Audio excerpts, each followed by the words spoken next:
amyotrophic lateral sclerosis, also referred to as in the United States, Lou Gehrig's disease. This is a neurodegenerative disease with various causes, such as muscle spasticity, rapidly progressive weakness due to muscle atrophy, difficulty in speaking, swallowing, and breathing.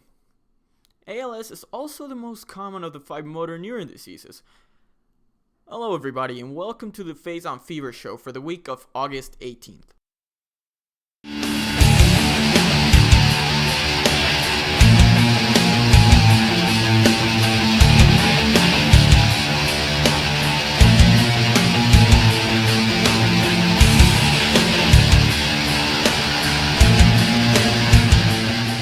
So as you guys know, for the title of this video, I'm going to talk about the ALS Ice Bucket Challenge. Now, I made the intro a bit more dramatic because I wanted you guys, some of you guys that probably didn't know this, just to know what it is about, the actual disease and stuff, and, why you guys are actually donating if you are, which is one of the issues that I'm going to talk about in this video.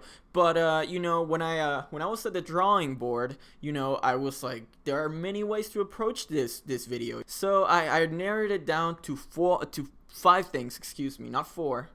So, which are self-promotion, the environmental aspect of it, ignorance by, the actual doers, I guess, and donations. And, the way this is rubbing people the wrong way, as I read it on an LA Times article last night.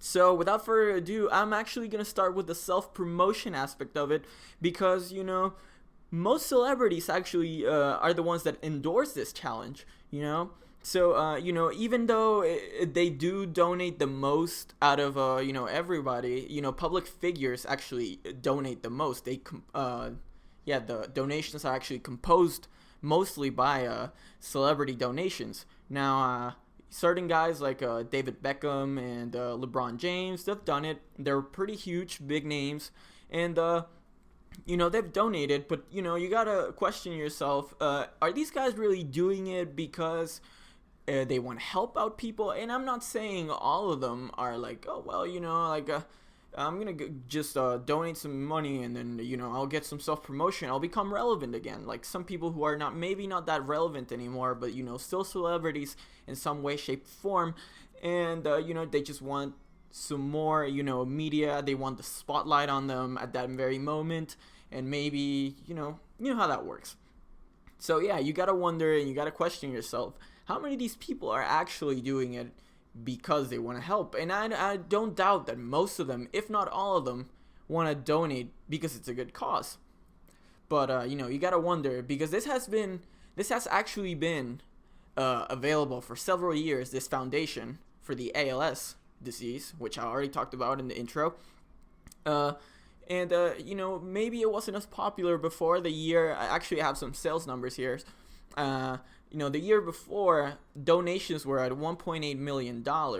And this year, they've skyrocketed to $15.1 million, which is ridiculous. It's insane. It's gone up by grown exponentially, like 10 times or something. It's huge. Actually, yesterday alone, August 20th, it went up by 6.8 million just yesterday alone. So a lot of people donated, which can be kind of contradicting to my next point, which is, it's actually 2 points that kind of like go hand in hand together. It's the ignorance and the actual donations.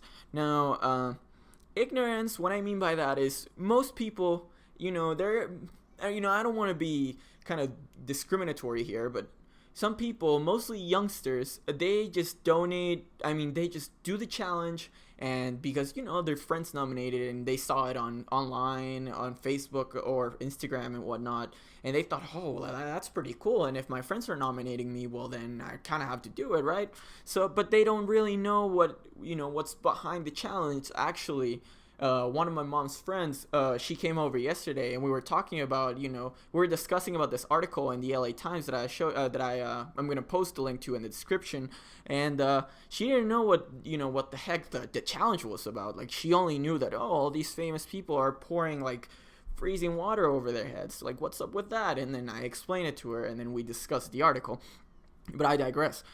You know, these kids they're doing it, and they don't know what the actual meaning of it is. So yeah, that's kind of like the ignorance aspect of it. You gotta question yourself, like, how many, or in a percentage way, how many people are actually do know what it is about, and how many people are actually donating. Which brings me to the actual donations, which I already talked about. Give you some sales numbers. Not sales numbers, I already said that before, I don't know why, but some numbers, regarding donations, which can, be technically sales numbers. So, leaving that aside, I'm going to talk about a stretch on a point that was made by the LA Times author, which I don't remember her name, excuse me, but it's on the description below, like I said. She mentioned, at what point does this campaign seem more of like a joke and a gimmick? Where do you have to draw the line there, to know what's when it is just actually helping people, or when it's just a joke and a gimmick? And she also said a fairly valid point where she touched on just saying, this is actually rubbing some people the wrong way, because it's a really sad disease that ends in death. And most of these videos that people are making, because as a part of the challenge, you have to submit a video to any social media site and nominate the other people that you plan on nominating.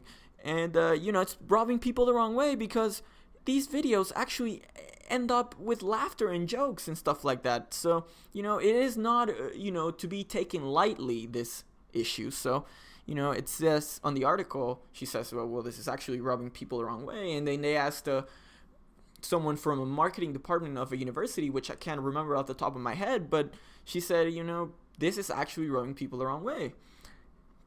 And last but not least, I'm going to talk about the environmental aspect of it. I'm not really one to be, because I'm actually kind of in between, in the middle, if you want to say that, on conservation laws in the United States and all that, but that's a whole different topic that we don't have time for here today. And I'm kind of in the middle of that. So, you guys can call me like a hypocrite or whatever if you want, but because I've never been much of an environmental advocate here. But you got to question, like, they released some statistics as well in that article, and it said 5 million gallons of water have already been wasted just by this challenge alone. And more to come. So some solutions could be like, you go shower and you put some buckets down, and with the water from the shower, because you waste a lot of water while you shower. I don't know if you guys knew that. And you can use that on the Ice Bucket Challenge, and you can be eco-friendly and whatnot. So yeah, that's a solution for that. But 5 million gallons of water, that's a lot. Anyway, guys, I hope you guys enjoyed this video. If you did, please leave a like, comment, and subscribe. I would like to very much know your thoughts on this issue. No, it's not really an issue, just kind of like get a kind of a discussion going. We can follow it up on Twitter if you'd like, which you can find me at on Twitter at AH_EddieWN. And that's it for me, guys. Stay up, stay hungry.